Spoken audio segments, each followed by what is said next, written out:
처음에 이 러시아 우크라이나 전쟁 전장에 드론이 나타나니까 러시아가 가장 먼저 한 게 뭐냐면 이제 드론을 잡는 이 방해 전파 쏘는 그런 총이 있어요. 이런 걸 먼저 수입을 했어요, 러시아가. 이걸 전장에서 사용해봤다니 거죠. 사용해봤는데 1도 안 먹혔습니다. 이 방법을 찾아내지 못해서 러시아군 탱크 같은 경우에는 어떻게 했냐, 탱크 주변을 그냥 철판으로 쏴버립니다. 거북이같이. 원래 탱크는 포탑을 막 돌려야 되잖아요. 근데 포탑도 못 돌리게 아예 주변을 철판으로 쏴버려요. 쏴버리게 앞에만 이렇게 뚫어놨거든요. 근데 어떻게 드론이 앞으로 쏙 들어오네요. 결국은 이 드론 때문에 못 해먹겠다는 얘기가 나오기 시작합니다. 도대체 그럼 이 드론을 어떻게 막아야 할까요? 저는 첫 번째, 이 드론을 일단 뭐부터 해야 된다? 오는지 알아야 되잖아요. 보는 것부터 해야 된다. 이렇게 생각을 합니다. 그런데 여러분, 놀라운 거 하나 알려드릴까요? 우리나라의 한 업체에서 개발한 안티드론 레이더 시스템이 무려 13km 밖에서 적 드론, 굉장히 작은 적 드론을 잡아낼 수 있습니다.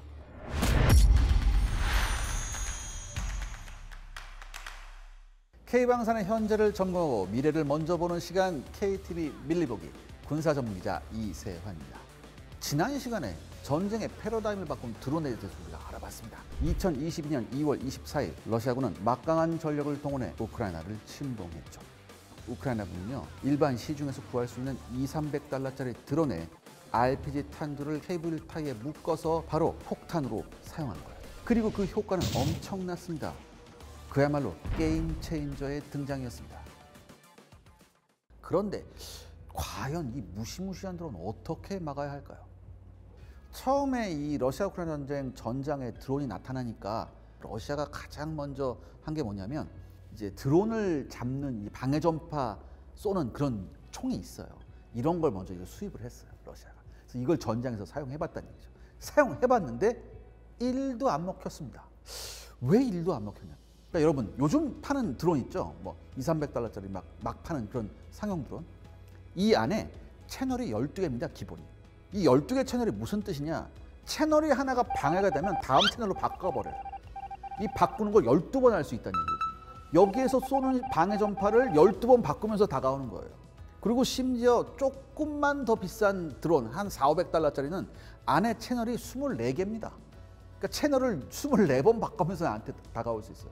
더군다나 여러분, 드론이 그냥 똑바로 이쁘게 나한테 날아올까요? 아니에요. 막 이러면서 날아와요. 그럼 이걸 이렇게 어느 세월에 이게 무용지물이 됐습니다. 그래서 결국은 전파 방해는 무용지물이다. 뭘로 떨어뜨려야 되느냐? 일단은 무엇인가 타격체로 떨어뜨려야 된다. 이런 결론에 도달했죠. 근데 여러분, 문제는 뭐예요? 드론이 워낙 작잖아요. 워낙 작은 것을 저걸 맞춰 어떻게 맞춰? 그래서 처음에는 이제 14.5mm 기관총을 맞춘다. 앞에 뭐 그 레이더 요만한 거 하나 달았어. 이 레이더가 뭐냐면 이제 자동차 같은 거 이렇게 탐지하는 레이더 있었거든. 그거 달아서 이걸로 쏜다 했지. 되겠어요? 이것도 안 됐어요.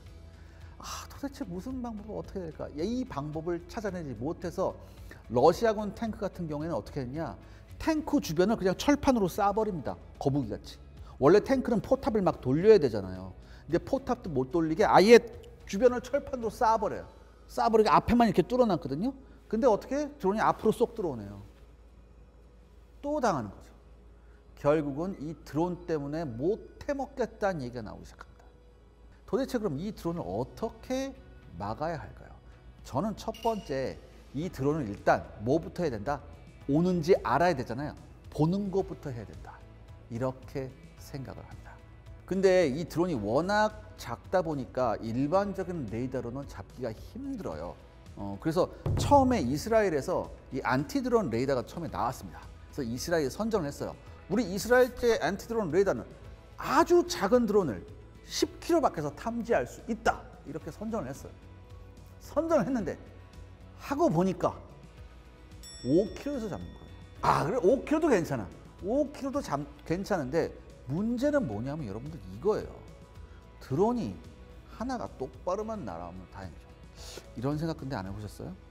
드론이 한 20대가 사방에서 날아온다. 그럼 어떻게 해야 되죠? 속수무책으로 당한 겁니다. 그러면 5km도 짧아요. 여러분, 이스라엘은 세계 최고의 드론 기술, 세계 최고의 안티 드론 기술을 가지고 있는 나라예요. 그런데 이스라엘제 안티드론 레이더가 시장에서 별 힘을 못 쓰고 있습니다. 그런데 여러분, 놀라운 거 하나 알려드릴까요? 우리나라의 한 업체에서 개발한 안티드론 레이더 시스템이 무려 13km 밖에서 적 드론, 굉장히 작은 적 드론을 잡아낼 수 있습니다. 그 시연의 현장에 제가 직접 갔어요. 여기에는 저만 온 게 아니라 굉장히 많은 곳에서 왔습니다. 심지어 가장 그 현장에서 절박함을 호소했던 사람이 누구냐? 원자력 발전소에 있는 사람들 있죠. 원자력 발전소 방어해야 되는 그런 임무를 맡은 사람들. 이 사람들이 굉장히 절박함을 호소합니다. 이러는 거예요. 아, 우리 냉각 장치에 그냥 드론에다 폭탄 하나 들어서 냉각 장치에 그냥 갖다 박으면 그 순간 원자로가 멈춘다. 여러분, 원자로가 멈추면 어떻게 돼요? 바로 뭐가 일어나죠? 멜트다운이 일어나죠. 그렇죠. 그러니까 후쿠시마 되는 거예요. 그렇기 때문에 특히 이 원자력 발전소에 있는 분들이 굉장히 다급해요. 근데 이 우리나라에서 개발한 이 에이사 레이더, 이 안티드론 레이더가 13km에서 잡는 거예요. 그래서 작은 거. 그리고 여러분들, 중요한 게 뭔지 아세요? 드론이 의외로 느려요. 그러니까 보면 빠른데 드론의 속도가 시속 100km에서 80km 왔다 갔다 하는 드론이 많아요. 사용 드론은. 그렇기 때문에 이 드론을 일반적인 레이더로 보면요, 새하고 구별을 못 합니다. 드론이 날아오고 새가 날아오잖아요. 그럼 똑같은 게, 아, 저거 새인가 보다 이렇게 해요. 그런데 이 에이사 레이더는 뭐가 있냐? AI 시스템이 있어요. AI 시스템이 뭘 구별하느냐? 새는 날개짓을 이렇게 하잖아요. 이 날개짓을 날아오는 드론이 하느냐 안 하느냐를 AI가 판단해서 새와 드론을 구별할 수 있습니다. 그래서 드론만 골라서 탐지해낼 수 있는 거죠. 더군다나 지상에 있는 자동차, 선박 이런 것들도 정확하게 구별해냈어요. 이걸 보고서 드디어 솔루션을 찾았다고 깜짝 놀랐습니다, 사람들이.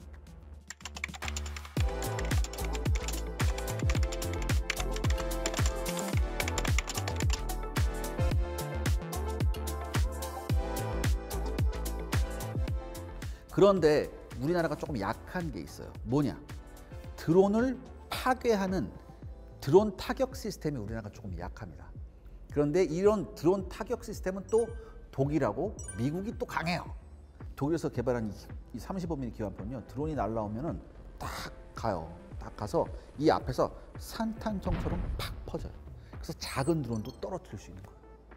그 다음에 미국이 개발한 안티드론 타격체는 뭐냐? 적 드론이 날아오죠? 그럼 이쪽도 드론을 쏩니다. 그래서 쏜 드론이 드론을 쫓아가요. 그래서 떨어뜨리는 거죠.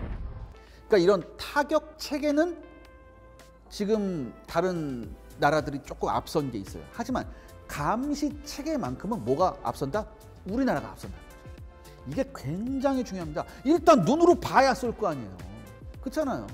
그러니까 이 눈으로 먼저 보는 이 감시 시스템이 우리나라가 최고입니다. 제가 여러분들한테 자신 있게 말씀드릴 수 있어요.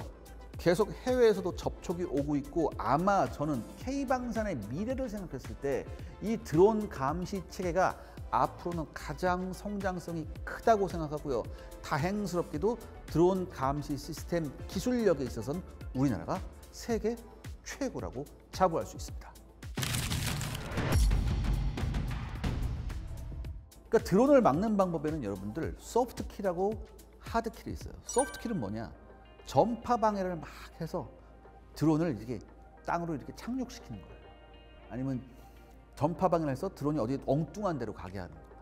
이거예요. 자, 그리고 하드킬은 뭐냐?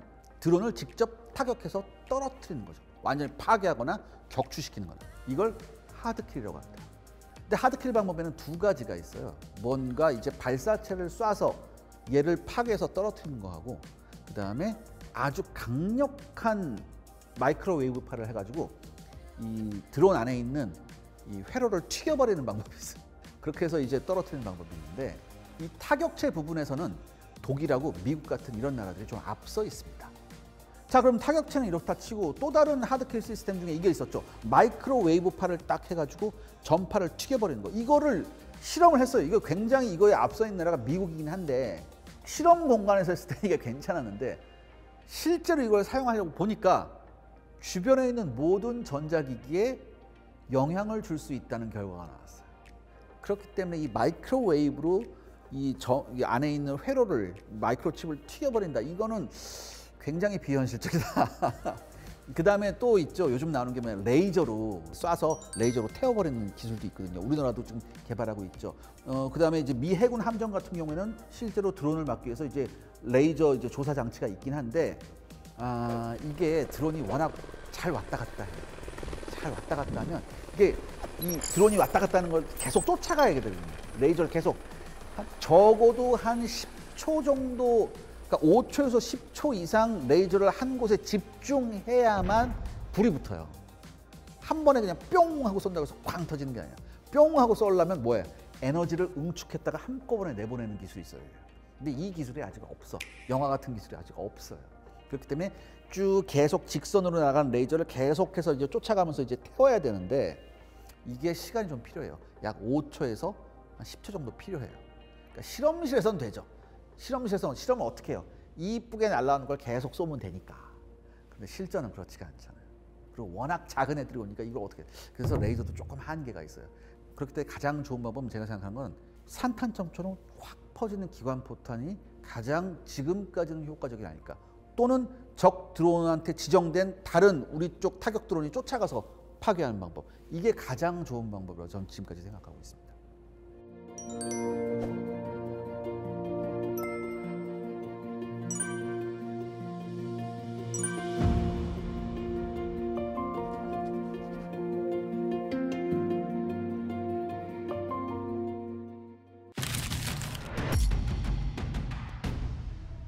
그러니까 여러분들, 드론은 여러 종류가 있다고 했죠. 예를 들어서 해상에서 날아오는 마치 미사일 같이 날아오는 드론 같은 건 뭐 레이저로 어느 정도 요격이 가능해요. 그 다음에 샤헤드 136 같이 마치 전략 미사일처럼 날아오는, 한 곳으로 쭉 날아오는 이런 것들도 가능할지 몰라요. 하지만 최전선에서 상용 드론에다 폭탄 매단 거 있죠. 그러니까 굉장히 작은 애가 막 왔다 갔다 이렇게 하는 거는 레이저 무기로 얘를 무력화시키기 굉장히 힘듭니다. 결국은 뭐냐? 직접적인 타격체가 필요하다. 그러니까 여러분, 이 드론 때문에 전차 무역론이 나올 정도였잖아요. 그렇기 때문에 저는 이렇게 생각합니다. 앞으로는요, 기계와 부대의 구성을 다르게 해야 돼요. 전차 세대가 딱 있고요. 중간에 이 안티 드론 레이더를 탑재한 차량이 하나 있어야 돼요. 그리고 바로 그 뒤에 누가 따라붙냐? 이 안티 드론 레이더하고 연동된 이 35mm 이상의 에어버스트 기능이 있는 기관포를 탑재한 차량이 2대 정도는 따라붙어야 됩니다. 즉, 이 6대가 한 팀을 이뤄서 가야 되고요. 더 중요한 건 뭐냐면 이 안티드론 레이더가 가지고 있는 이 정보를 나머지 차량들과 공유할 수 있어야 돼요. 탱크에도 이런 레이더 달고 그냥 장갑차, 기관포 있는 장갑차에도 이런 레이더 달면 되잖아. 이렇게 생각하시겠죠? 그렇죠? 근데 여러분, 이렇게 하면요, 일단 가격이 어마어마하게 비싸집니다. 천정부지로 가격이 올라가요. 두 번째, 이렇게 되면 차량의 무게도 굉장히 무거워지죠. 그러니까 가성비에 안 맞습니다. 그렇기 때문에 이 레이더를 탑재한 차량이 입수한 정보를 다른 차량들과 네트워크로 연결할 수 있는 이런 시스템이 필요해요. 사실 이 네트워크 기술은 지금 굉장히 많이 발전했기 때문에 이게 불가능하지 않습니다. 우리도 충분히 가능합니다. 적 드론이 굉장한 위협 요소가 됐기 때문에 여기에 대한 대비책이 없이는 이제는 속수무책으로 당할 수밖에 없죠. 그러니까 여러분, 기존에 있는 모든 전술은 이제 바뀌어야 됩니다. 자, 오늘은 안티드론 시스템에 대해서 알아봤는데요. 밀리보기 마지막 시간에는요, 우리 군의 감시 자산에 대해 알아보는 시간을 가져옵니다. 지금까지 군사 전문기자 이세환이었습니다.